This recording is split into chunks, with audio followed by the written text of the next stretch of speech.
Hello guys, welcome to பனை cooking channel. இன்றைக்கி நீங்கள் சேனலில் பார்க்க போகிறது ஜெலட்டின் கேக் செய்கிறது அப்படின்னு தான் பார்க்க போகிறீங்க.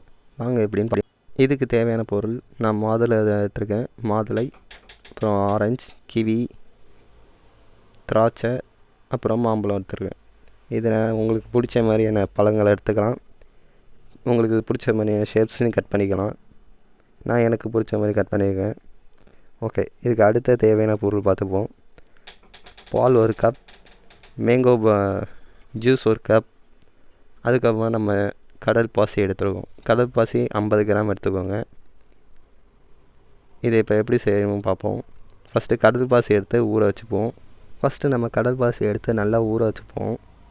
தண்ணியில் நல்லா ஊறணும்.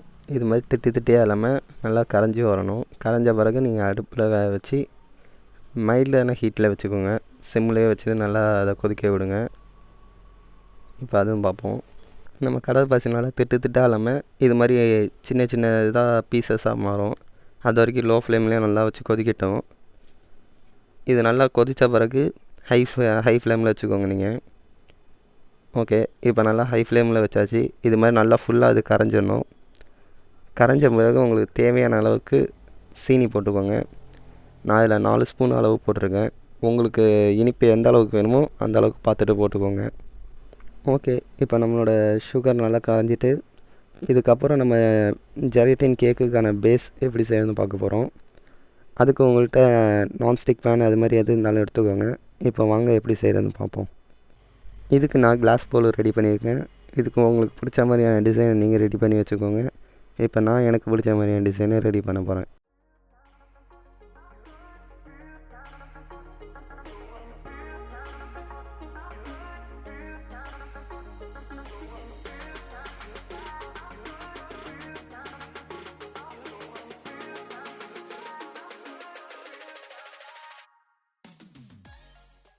ஓகே, நான் இது எல்லாத்தையும் வச்சு முடிச்சிட்டேன். இது கூட ஜெலட்டின் இப்போ சேர்க்க வேண்டியதான்.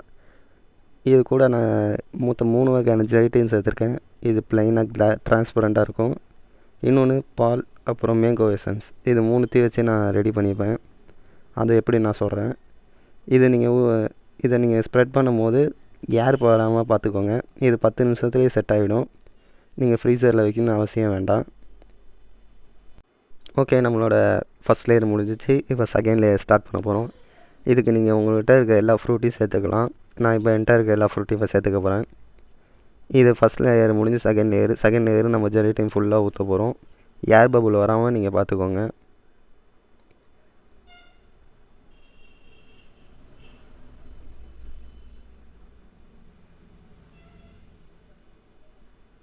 ஓகே, நான் எல்லாத்தையும் சேர்த்துட்டேன். இப்போ நம்ம பொறுமையாக ஊற்ற வேண்டியதான். உங்களுக்கு அது சீக்கிரமாக செட் ஆகணும். கீழே உள்ள ரொம்ப செட் ஆகிடாமல் பார்த்துக்கோங்க. கீழே உள்ள செட் ஆகிட்டுனா ரெண்டும் தனித்தனி லேயராக தெரியும்.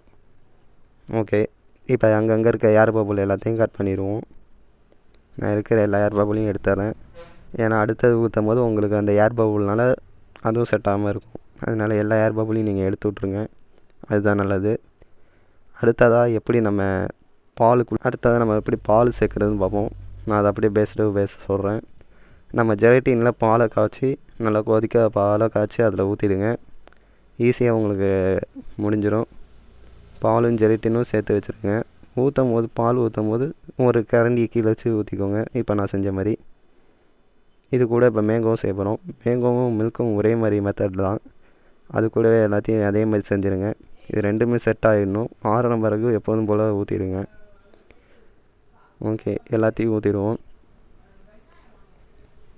நம்மளோட ஜெலட்டின் கேக் இப்போ ரெடியாக போகுது. ஓகே, நான் ஃப்ரீசரில் நான் 8 மணி நேரம் வச்சு எடுத்துட்டேன். நம்மளோட ஜெலட்டின் கேக் நல்லா ரெடி ஆகிட்டு உங்களுக்கு சீக்கிரமாக ரெடி ஆகுனா ஃப்ரீசரில் வச்சுக்கலாம்.